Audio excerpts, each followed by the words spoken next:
nyebatkeun ibu rama Kangjeng Nabi kafir eta teh lepat naudzubillah. Sawihan deui. Janten ibu rama Kangjeng Nabi teh ibuna muslimah. Nyana kana ajaran anu diajarkeun ku nu janten ramana nyaeta Sayyidina Wahab. Sayyidina Wahab ngajalankeun kaislamanana. Hasil tuntunan anu janten rama-ramana.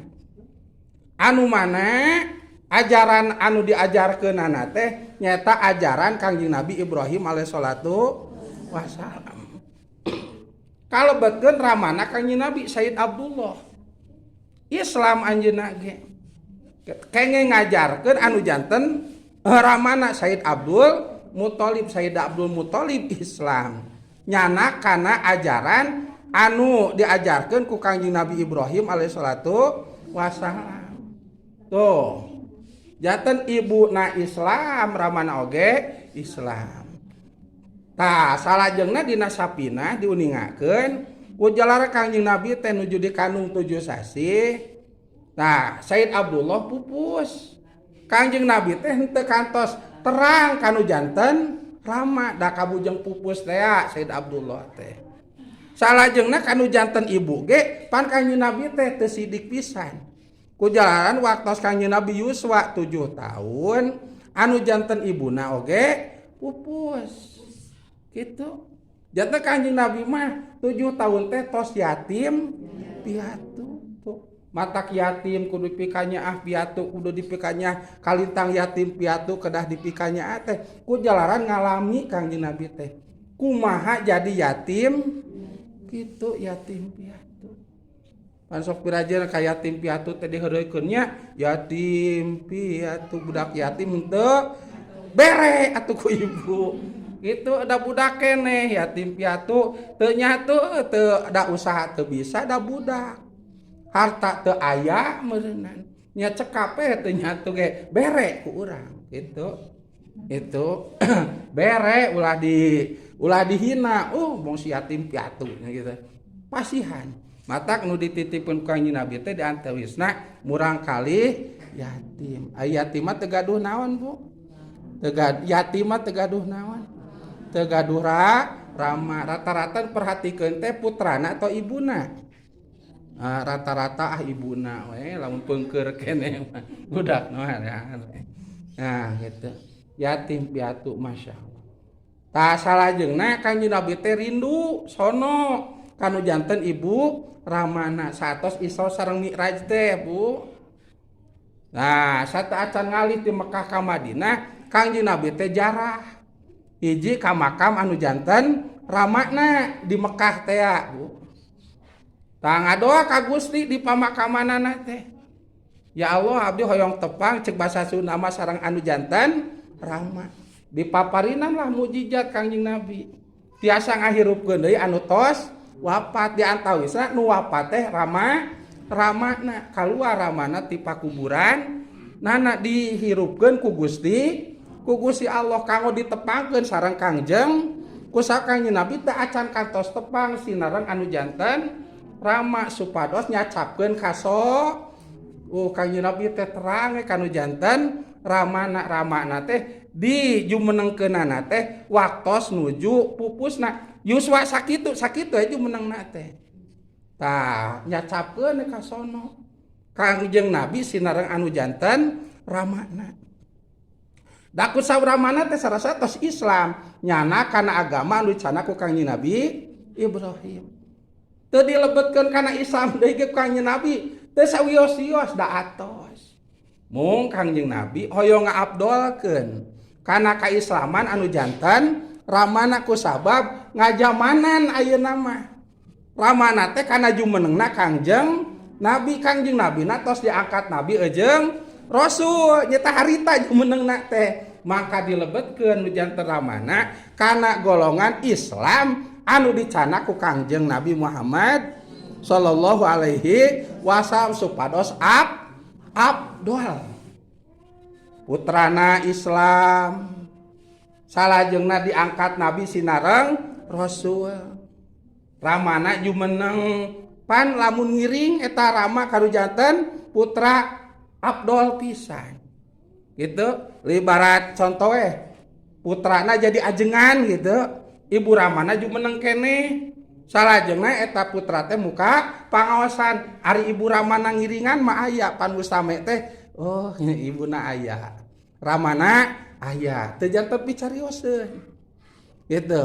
Benten jeung kieu putrana janten ajengan muka pangawasan, salajeng waktos pangawasan ibuna teu aya Ramana teu aya atuh nu hadir teh lainnya ungap pangawasan kadinya dah kolot mah arareuweuh cenah panjanten cariosan teu raos tah supados abdo kusal Kangjeng Nabi ngaju menengkeun ku kakawasan Allah kanu janten Ramana jumeneng dina saatos Kangjeng Nabi diangkat Nabi sareng Rasulnya dilebetkeun anu janten Rama Kangjeng Nabi kana agamana Kangjeng Nabi gitu Islam anu Islamna dicana ku Kangjeng Nabi supados abdol teu kitu ge datos Islam ngan peda Islamna nyana kana ajaran Kangjeng Nabi Ibrahim alaihissalatu wassalam tos lebet Islam nya anu dicana ku Kangjeng Nabi teh geus tepang sono geus nyacapkeun ka sono datos wafat teh Rama Kangjeng Nabi teh.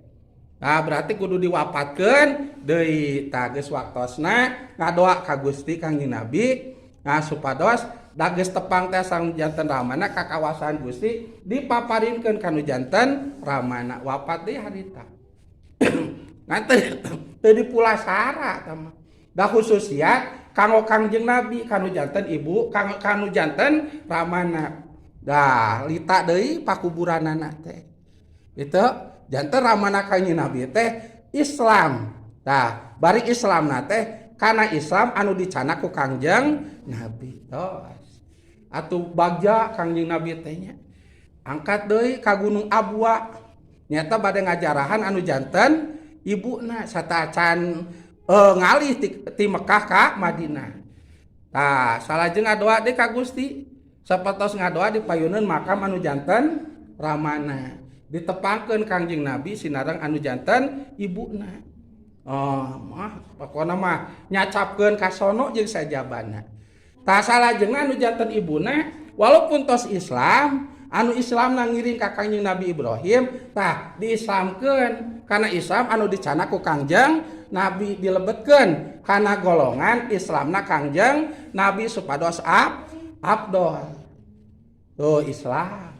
Satos tepang nyacapkeun ka sono salajengna tos pupus deui ibuna Kangjeng Nabi. Tah eta katerangan teh nerangkeun wirehing ibu Rama Kangjeng Nabi teh di awalna ge parantos Islam mung nyana kana ajaran Kangjeng Nabi Ibrahim. Sabada Kangjeng Nabi Isra Mi'raj sate acan ngalih ti Mekah ka Madinah Kangjeng Nabi jarah ka Ramana. Kangjeng Nabi jarah kanu janten ibuna ku Allah dipapareana mujizat Kangjeng Nabi tiasa ngaju menengkeun deui anu tos wafat. Nu tos wafatna nyata anu janten Ramana sinar anu janten ibuna jarum meneng deui duanana. Tepang sono Kangjeng Nabi sareng ibu Ramana salajengna ibu Ramana dilebetkeun kana Islam anu dicana ku Kangjeng Nabi supados abdol lebet kana golongan Kangjeng Nabi. Tah ieu Bu. Urang kedah paham ya bunya bok pilih. Nguping ceramah anu ngapir-ngapirkeun ibu Rama Kangjeng Nabi atau bok pilih di lingkungan urang. Kitu aya nu nyarios perihal ibu Rama Kangjeng Nabi cenah Kangjeng Nabi ge da ibu Ramana kafir naudzubillah. Kong lamun salaki urang mah gudegeun tah kuluna teh. Mata pengajian sia ngeukepan wae pagawean teh gitu. Tuh, sare wae ngaji atuh. Maneh teh eta ka ibu Rama Kangjeng Nabi nyebutkeun kafir ngaji atuh seteng ngaji gitu. Sugan atuh di pangajian mah nimu katerangan anu nerangkeun ibu Ramana Kangjeng Nabi teh saha. Tah eta mah ibu tos nimu terangkeun. Kep penting sia mah bere ngeukepan ku aing. Nah, ieu heula dengekeun ieu, dengekeun ibu Rama Kangjeng Nabi teh drak-dak dongengkeun satos neme teh. Masyaallah. Tah ibu najan urang jejung kelan salat salajengna mere maweh getol, zakat dikaluarkeun, saum dilaksanakeun, haji pulang anting.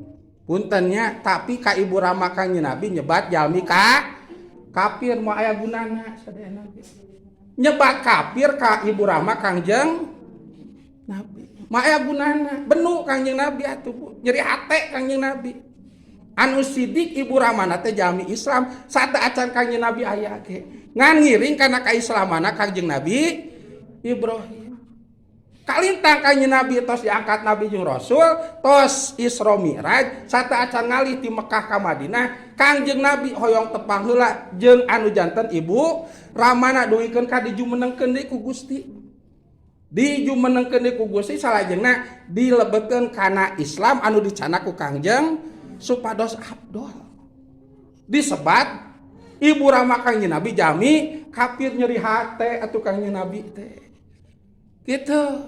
Salat pan Kangjeng Nabi anu nguningakeunana zakat sami, puasa sami, haji oge sami jeung ibadah nu sanes dipigawe kurang tapi ka ibu ramana jami anu nungtun urang kana kabeneran nyebat jelema kafir mah aya gunana sadayana gitu.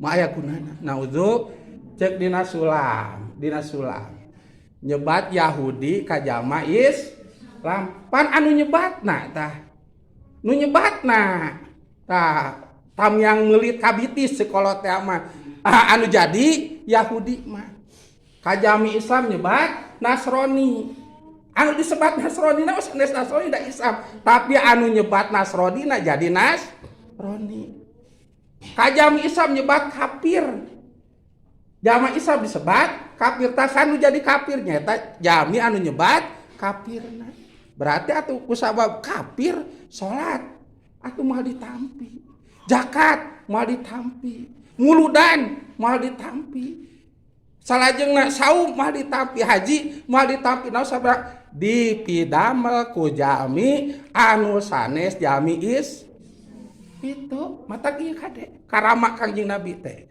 ka ibuna Kangjeng Nabi teh ieu mulut sabab aya kewajiban ka jalma mukallaf 5 rupi nya mukallaf teh Islam bale gaduh akal 5 rupi hiji nganyahokeun muludna Kangjeng Nabi tah ayeuna nomor kadua nganyahokeun Israna Kangjeng Nabi katilu nganyahokeun Mi'rajna Kangjeng Nabi kaopat nganyahokeun nikahna Kangjeng Nabi anu nomor kalima nganyahokeun wafatna Kangjeng kitu tah ieu muludna tah kalebetkeun anu kedah dibahas teh perkawis keturunanana Kangjeng Nabi da berhubungan sareng mulut matak neme ieu nya kanggo ngamantepkeun tauhid urang ngamantepkeun manah urang ka Kangjeng Nabi umat ulah aya saalit oge kareteg komo disebatkeun wirehing Kangjeng Nabi teh ti keturunan ibu rama jalmi ka kafir nauzu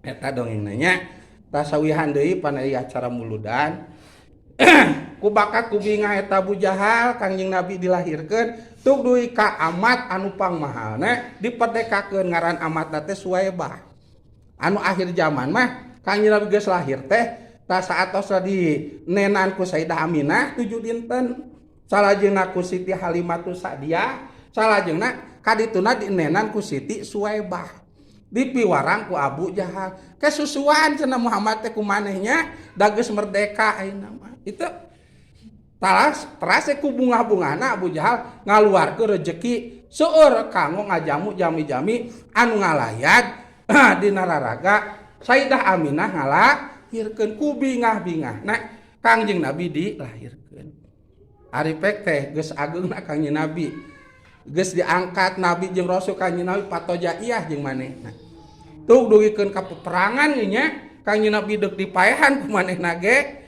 diganggu peribadahan jeung sajabana mata Kangjeng Nabi ngalih ti Mekah ka Madinah teh diganggu wae ku Abu Jahal cariosna maot Abu Jahal bari kaayaan kafir awakna bau salajengna tina awakna teh ngaluarkeun bau tuk dugikeun ka teh dikubur di ruangna teh ditimulan nganggo batu timulan ku batu dugikeun ka ngagunung batuna teh da di jero imah atuh imahna dirugrugeun salajengna ditimulan ku batu ku teu kiat kula warga nyaketan Abu Jahal ku bau-bauna. Da pagaweanana tu tukang mitnah jeung ngewa ka jami anu seungit nyata Kangjeng Nabi. Hayang ngotoran jami suci saha nyata Kangjeng matak maot teh bau nu kitu mah kade ya ibu-ibu ge nya. Bok bilih. Apaan ajengan selebriti. Oh sok ditempo wae kitu nya. Bab gorengna bab alena mah tayang nempo ajengan tahajud tayang tah mah. Ajengan sedekah mung ngiluan tah mah. Ajengan miga kasayanan mung tah mah. Tapi lamun aya we codeka saeutik. Tah bilih kitu urang teh. Abu Jahal bau, tah duikeun ka teu dikubur kana taneuh di timulan ngagunung batu. Ya, tapi dugikeun ka ayeuna bau we. Tah, disiksa di pakuburanana.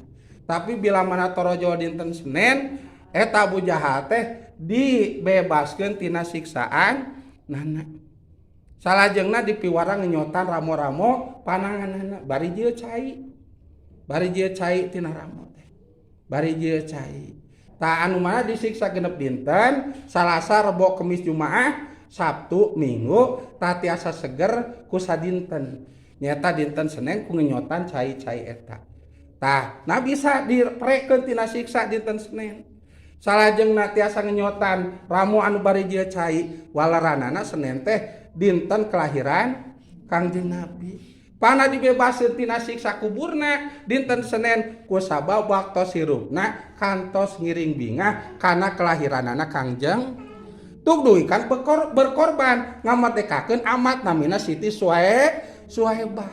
Ngaluakeun rezeki jangan galuh tuang leueutun dina raraga nyuguhan jami anu ngalayat ka Siti Aminah.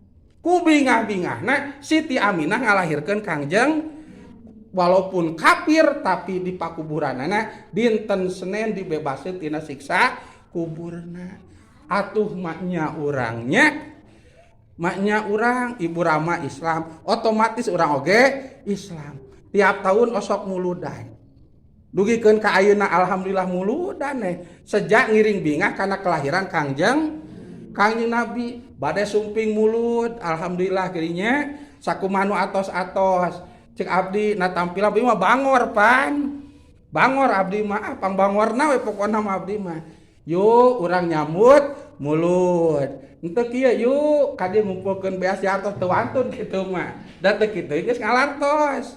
Yuk urang nyambut mulu waktosna magrib, malam anu kaping saanu kitu. Alhamdulillah atuh jul. Di nararaga bingah karena kelahiran Kangjeng tak abi mah bangor gitu Bu. Bios bangor gitu. Oh. Bangor abdi mah. Bangor matak ceuk eta teh. Pak Ustad mah meuni aktif wae kitu nya. Kitu kita aktifna oge ngabarejaan gitu. Bok bilih meureun anu tukang bolu si buku boluna. Anu tukang dagang si buku dagangna. Anu tukang elap si buku elapna. Anu tukang tani bok bilih si buku tanina bilih hilap. Ai kitu mah loh yo cenah pada abdi teh poho gitu. Tuh janten kaemutan. Contoh abdi mah gaduh tamu kan ka kitu. Tanya jadi abdi mah bangor hapunten bok bilih HP kabalaan ku tampilan abdi hapunten. Tah itu masyaallah. Tah